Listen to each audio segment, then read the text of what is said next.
अस्सलाम नाजरीन। अंदर की बात के स्पेशल प्रोग्राम के साथ मैं हूं मुजम्मिल सरवर्दी। मेरे साथ मौजूद हैं डॉक्टर इमरान हुमायूं खान, जो यूनिवर्सिटी ऑफ कैलिफोर्निया के डायरेक्टर ऑपरेशंस हैं। मेडिकल में रिसर्च करते हैं। इन्होंने हाल ही में टीबी की वैक्सीन भी इजाद की है, लेकिन अमेरिका में टीबी की वैक्सीन इजाद की है और मुझे बता रहे थे कि अमेरिका में टीबी है ही नहीं। तो उसके टेस्ट ये इंडिया और पाकिस्तान में करा रहे हैं, क्योंकि वहां पर टीबी खत्म हो चुकी है, लेकिन उन्होंने इसकी वैक्सीन थ्रू स्कैन्स भी इजाद की है। बहरहाल आज हम इनसे कुछ पाकिस्तान और कुछ हायर एजुकेशन के हवाले से और डिजीज के हवाले से बात करेंगे। थोड़ा सा गैर सियासी और थोड़ा सा पढ़ा लिखा शो बनाने की कोशिश करेंगे। डॉक्टर साहब, सबसे पहले जो हायर एजुकेशन है पाकिस्तान में, और आप खुद चूंकि यूनिवर्सिटी ऑफ कैलिफोर्निया के डायरेक्टर ऑपरेशंस हैं, आप एडवांस कंट्रीज की हायर एजुकेशन को और पाकिस्तान की हायर एजुकेशन का कंपैरेटिव एनालिसिस या तकाबली जायजा कैसे करेंगे? जी, बहुत बहुत शुक्रिया सोरवर्दी साहब, आपने अपने शो पे इनवाइट किया। तो बड़ी खुशी हो रही है मुझे आपसे बात करके। तो बहुत अच्छा सवाल है। जो मेन इश्यूज हैं, मेरा चूंकि तजुर्बा है, मैंने कोई 5 स्टूडेंट्स जो मुख्तलिफ पाकिस्तानी यूनिवर्सिटियों से मेरे पास आए थे पीएचडी करने के लिए, तो उनका तजुर्बा है। फिर मैं यहाँ बहुत सालों से काम कर रहा हूँ, पाकिस्तान में यूनिवर्सिटियों में पढ़ा भी हूँ। तो उसकी बेसिस पे मेरी अंडरस्टैंडिंग जो है वो कुछ यूं है कि हम ज्यादातर जो है ना, फोकस हमारा जो ऑलरेडी नॉलेज क्रिएट हो चुका है उसको हम मास्टर करने की कोशिश करते हैं। इनोवेशन और नया नॉलेज जो है ना उसको क्रिएट नहीं करते। तो उसमें जो है रिसर्च एक बड़ा बहुत इंपॉर्टेंट कंपोनेंट होता है, जो जनरली हमारी यूनिवर्सिटियों में उसकी कमी है। तो लैब्स, लेबोरेटरीज, मुख्तलिफ लेबोरेटरीज जहाँ पे रिसर्च होती है, इक्विपमेंट तो आ जाता है, लेकिन जो सोच है ना और जो थिंकिंग कैपेबिलिटी है, जिसमें फोकस ये होता है कि इंसान की सोच को डेवलप किया जाए और वो जरा गहराई तक पहुंच सके और रूट कॉज जो है किसी भी इशू का उसको तलाश करें, जो एक फिलोसॉफिकल अप्रोच होती है, उसकी कमी। ये कमी क्यों? हम कम ज़हीन हैं उनसे, या हमारा प्रोफेसर नालायक है, हमारा स्टूडेंट नालायक है? कम ज़हीन तो बिल्कुल नहीं है, क्योंकि हमारे यहीं के लोग हैं, बहुत से इसी खित्ते के इंडिया, पाकिस्तान, बांग्लादेश के लोग बहुत ज्यादा प्रोग्रेस करते हैं बाहर के मुल्कों में जाके। प्रॉब्लम जो है, जो मुझे नजर आती है, वो एक सिस्टम की प्रॉब्लम है। 60, 50, 60, 70 की दिहाई तक एजुकेशन का लेवल बहुत अच्छा था और थोड़ा सा स्टूडेंट्स को इस तरह से तालीम दी जाती थी, हायर एजुकेशन, कि उनको सोचने की अहलियत उनकी डेवलप की जाए और वो नया नॉलेज क्रिएट करने की तरफ रागिब हों। लेकिन unfortunately over the last 3 decades मैं कहूंगा कि जो है ना, एम्फेसिस वो हो गया है कि भाई बस आप डिग्री ले लो और जो भी आपको काम बताया जाता है वो कर लो और हल्के फुल्के रिसर्च प्रोजेक्ट्स करके आप अपना थीसिस बना लें और डिग्री ले लें और फिर नौकरी की तलाश में निकल जाएं और अपना एक करियर बनाएं। तो ये प्रॉब्लम है। आप ये कह रहे हैं कि जो हमारे यहाँ पीएचडी के लिए रिसर्च होती है, रिसर्च थीसिस हैं, वो दुनिया के मयार के मुताबिक नहीं है, और हम वो ऐसे ऐसे पीएचडीज पैदा कर रहे हैं जो इंटरनेशनल लेवल पे पूरा नहीं उतरते। ये बिल्कुल आपकी बात जनरली बिल्कुल ठीक है, लेकिन इक्का तुक्का ऐसे मतलब जगहों पे एकेडमिक इंस्टीट्यूशंस में, पंजाब यूनिवर्सिटी में for example school of biological sciences high quality है। तो इसी तरह बाकी यूनिवर्सिटियों में भी। मैं कराची यूनिवर्सिटी में भी रहा हूँ अमेरिका जाने से पहले, अपनी पीएचडी के लिए जाने से पहले मैं कराची यूनिवर्सिटी में लेक्चरर था बायोकेमिस्ट्री डिपार्टमेंट में। तो वहाँ भी कुछ प्रोफेसर जो हैं वो अच्छा काम करा रहे थे, माइक्रोबायोलॉजी में भी अच्छा काम करा रहे थे, फिजियोलॉजी में भी।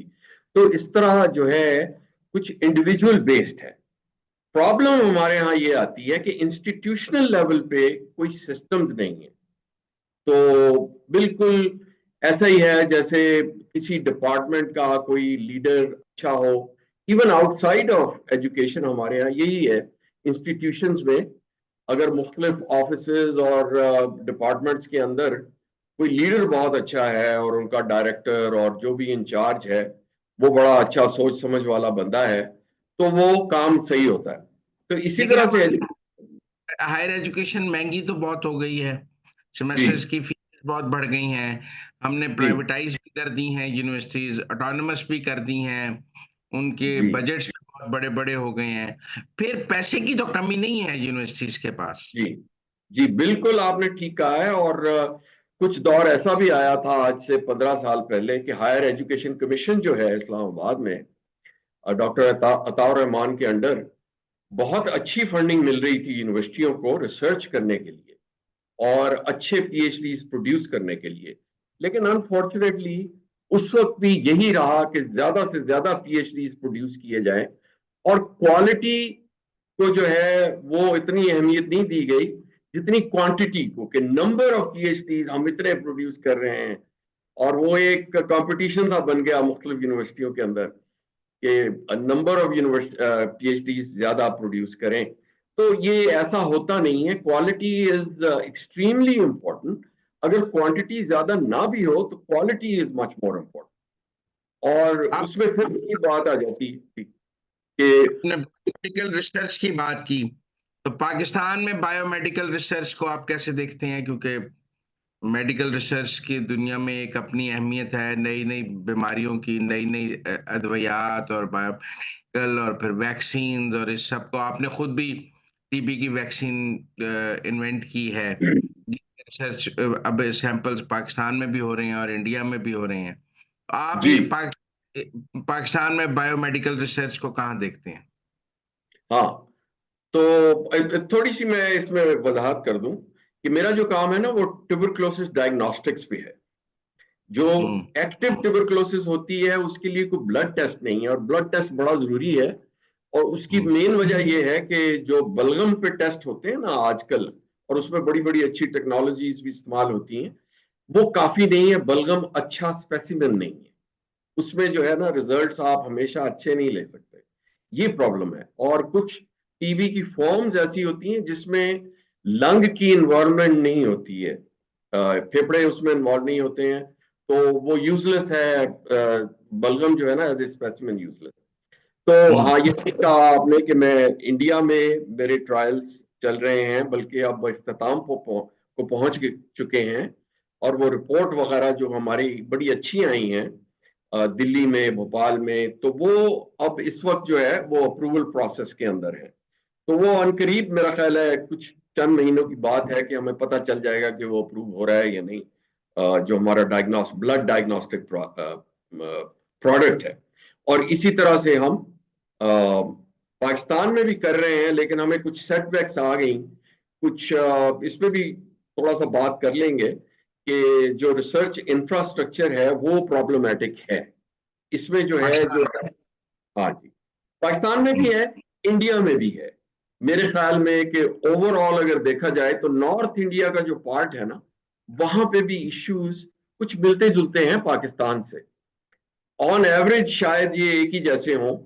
साउथ इंडिया में कुछ पॉकेट्स ऐसी हैं जहां पे जरा ज्यादा थिंकिंग डेवलप्ड है और कुछ ओरिजिनल काम हो रहा है वहां पे। तो मैं तो पाकिस्तान के हवाले से यही कहूंगा। और इंडिया में भी हमें काफी प्रॉब्लम्स हुए जिसकी वजह से हमारे रिजल्ट्स डिले हो गए। यानी ये प्रोजेक्ट जो है ये 5 साल पहले मुकम्मल हो जाना चाहिए था। 5 साल तो नहीं चले, 3-4 साल पहले तो डेफिनेटली मुकम्मल हो जाना चाहिए था। बीच में कोविड का थोड़ा सा दौर आ गया तो उसकी वजह से भी स्लो हो गया। लेकिन स्टिल एटलीस्ट 3-4 साल पहले ये मुकम्मल हो जाना चाहिए था। लेकिन चूंकि जो है एक माइंडसेट जो है ना यूनिवर्सिटियों के अंदर, इंस्टीट्यूशंस के अंदर, वहां भी इतना इस चीज पे फोकस नहीं है कि ओरिजिनल काम किया जाए। और वो जो है मतलब बाहर की रिसर्च को रिप्रोड्यूस करने में ज्यादा फोकस रहता है। तो पाकिस्तान में भी यही इशू है, हमारे यहाँ भी रिसर्च का यही प्रॉब्लम है। मेजर इशू यही है कि बाहर की रिसर्च को रिप्रोड्यूस करने की कोशिश में रहते हैं, ओरिजिनल थिंकिंग चूंकि डेवलप नहीं है। तो बस एक मैं आपको छोटी सी मिसाल दे दूं कि जो फिलोसॉफिकल अप्रोच है ना, कि आप बात की तह तक पहुंच के उसका एक सोल्यूशन निकालें, उसके प्रॉब्लम का जो सोल्यूशन निकालें, वो अप्रोच मिसिंग है। तो फिलॉसफी के हिसाब से एक आसान जो डेफिनेशन है फिलॉसफी की, वो ये दी जा सकती है कि जिन चीजों की टेक्नोलॉजी एडवांस इस स्टेज पे अभी नहीं है, और वहां पे कोई कॉन्क्रीट अगर कोई एविडेंस नहीं है, तो आप फिलोसॉफिकल अंडरस्टैंडिंग को यूज करके आप उस प्रॉब्लम को समझ लेते हैं। ठीक है ना? जैसे एक बात है, आज से 100-150 साल पहले जब एटम डिस्कवर हुआ, तो किसी ने एटम देखा तो नहीं था ना। तो उसकी जो अंडरस्टैंडिंग है वो फिलोसॉफिकल थी और बेस्ड ऑन सम एविडेंस। लेकिन चूंकि इतना एग्जैक्ट एविडेंस नहीं था, इसके बावजूद जो है उसकी सारी जो है अंडरस्टैंडिंग कि एटम क्या होता है, उसके अंदर इलेक्ट्रॉन्स होते हैं, प्रोटॉन्स होते हैं, वगैरह वगैरह, वो सब बिल्कुल क्लियरली अंडरस्टूड थे। और वो बाद में जब टेक्नोलॉजी इस काबिल हो गई कि वो उसको कंफर्म कर सके, तो वो बिल्कुल ठीक तरह से कंफर्म। तो ये चीज जो है ना, ये हमारे यहाँ मिसिंग है हायर एजुकेशन में। देखिए ना, एक है प्रोफेशनल एजुकेशन और एक है प्रोफेशनलिज्म। जी हम हम शायद बच्चों को प्रोफेशनल एजुकेशन दे रहे हैं और प्रोफेशनलिज्म नहीं दे रहे, या प्रोफेशनलिज्म दे रहे हैं तो प्रोफेशनल एजुकेशन नहीं दे रहे। आप दोनों चीजों में क्या देखते हैं कि पाकिस्तान में प्रोफेशनलिज्म की भी कमी है या प्रोफेशनल एजुकेशन की भी कमी है? दोनों की कमी है, लेकिन थोड़ा सा मैं उसको डिफाइन कर दूं। ये बहुत अच्छा सवाल है। सिर्फ एजुकेशन होना, डिग्रियां लेना काफी नहीं है। जो अप्रोच होनी चाहिए ना, कि फर्ज किया अगर आपने बीएससी, एमएससी, एमबीबीएस, इंजीनियरिंग की जो डिग्री ले ली है, हमारा जनरली कॉन्सेप्ट ये है, क्योंकि मैं यहाँ पढ़ा भी हूँ, पढ़ाता भी रहा हूँ, काम भी कर रहा हूँ, प्रोजेक्ट्स यहाँ पे भी कर रहा हूँ, इंडिया में भी कर रहा हूँ, तो उसको हम एक एंड रिजल्ट के तौर पे देखते हैं कि ये अब डिग्री आ गई है, अब हमारी एजुकेशन जो है खत्म हो गई है। लेकिन एक्चुअली जो होता है ना, वो ये एजुकेशन और डिग्रियां जो है ना, हमें इस चीज के लिए तैयार कर रही होती हैं कि हम अपने कैरियर को अच्छी तरह से अपना सकें और उसमें कामयाबी हासिल करें। तो प्रोफेशनलिज्म जो है वो डिग्री के बाद आता है। अब उसमें भी यही है कि जो हमारा कॉर्पोरेट सिस्टम है, यूनिवर्सिटियों का सिस्टम है, जो इंस्टीट्यूशंस हैं, वो रिक्वायर नहीं करते उस लेवल का प्रोफेशनलिज्म जो होना चाहिए। तो अब जो एडवांस कंट्रीज हैं, जैसे वेस्टर्न यूरोप है, अमेरिका है, यहाँ पे इंडस्ट्रियलाइजेशन हुए 200-300 250 साल हो चुके हैं मुख्तलिफ इन ममालिक में। तो उनका एक सिस्टम सेट हो चुका है। तो वो जो एजुकेशनल इंस्टीट्यूशंस जो डिग्रियां दे के प्रोड्यूस कर रहे हैं नए प्रोफेशनल, उनकी अकोमोडेशन फिर ऐसे सिस्टम में होती है जो कि बिल्कुल प्रोफेशनल बिहेवियर, प्रोफेशनल परफॉर्मेंस और उसी किस्म की चीजें एक्सपेक्ट करता है कि वो आके उसके अंदर अगर वो राइज करेंगे, तो उनका प्रोफेशनलिज्म होगा तो वो राइज कर सकते हैं, वरना नहीं। तो वो जिसको हम यहाँ कहते हैं ना कि पढ़े लिखे जाहिल, डिग्रियां तो ले ली, लेकिन एक जो अंडरस्टैंडिंग होती है ना कि प्रोफेशन क्या है, करियर क्या है, उसको हम नहीं समझते। उसके भी अंदर भी हम जो है ना शॉर्टकट लगाने की कोशिश करते हैं। उसके अंदर सिफारिशें चलती हैं, उसके अंदर ताल्लुकात चलते हैं। अब थोड़ा बहुत तो ये सारी दुनिया में होता है, लेकिन हमारे यहाँ तो ये एक वो जो है ना मेन सॉर्ट ऑफ प्रोसेस का हिस्सा बन चुका है ये। तो इसकी वजह से हमारे यहाँ जो प्रोफेशनलिज्म है ना, कि हमने अपने काम को, अपने करियर को कैसे लेके चलना है, और अपने अपनी डिग्री में जो हमने सीखा है उसको हमने कैसे इस्तेमाल करना है कि अपना करियर एडवांस कर सके।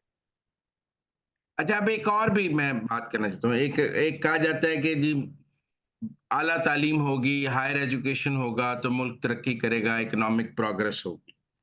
जी और फिर हम देखते हैं कि हायर एजुकेशन आ जाती है, बच्चे पढ़ लिख जाते हैं, फिर जॉब अपॉर्चुनिटीज नहीं होती, इकोनॉमिक प्रोग्रेस नहीं होती। फिर जी आजकल तो बिल्कुल। पाकिस्तान में बहुत कहा जाता है ब्रेन ड्रेन है, लोग बाहर चले जाते हैं पढ़ लिख कर, क्योंकि यहाँ अपॉर्चुनिटीज नहीं है। ये higher education, economic progress poor countries में ये कैसे होगी? मतलब आप बच्चों को पढ़ा लेंगे तो मुल्क तरक्की कैसे कर लेगा? बहुत अच्छा सवाल है। सिर्फ पढ़ाने से ये तरक्की नहीं होती है, क्योंकि हम्म। ये एक समझ लें कि एक इकोसिस्टम क्रिएट जो है ना करने की जरूरत होती है। तो उस इकोसिस्टम में फिर जो पढ़ लिख के लोग बाहर आ रहे हैं वो अकोमोडेट हों, उनके करियर को जो है सपोर्ट किया जाए, ऐसे सिस्टम्स हों जो उनको आगे बढ़ने के मौके दें। अगर वो नहीं होंगे तो वो जाहिर है मुल्क छोड़ के चले जाएंगे।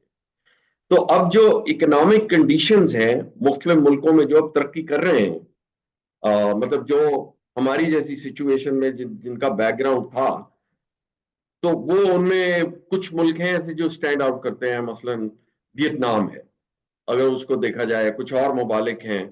तो ये जो है ना तीन चार चीजें बेसिकली होना जरूरी है। एक तो ये कि इकोनॉमिक फ्रीडम हो for the people and for the firms and businesses and corporate system. एक इकोनॉमिक फ्रीडम हो, फिर इक्वालिटी हो, जैसे जेंडर इक्वालिटी है, माइनॉरिटीज की इक्वालिटी है, और फिर स्टैंडर्ड एजुकेशन का भी हाई हो। तो इसको अगर तीन टांगों वाला स्टूल समझ लिया जाए तो उसमें से एक टांग आप खींच लेंगे तो वो गिर जाएगा। तो ये इसलिए ये एक मुकम्मल एनवायरनमेंट और एक इकोसिस्टम बनाने की जरूरत है।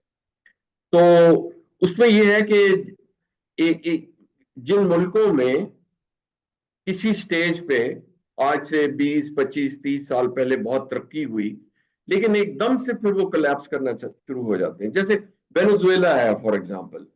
वो एक बड़ा अमीर मुल्क था 70s में, बल्कि 80s तक बड़ा अमीर मुल्क रहा।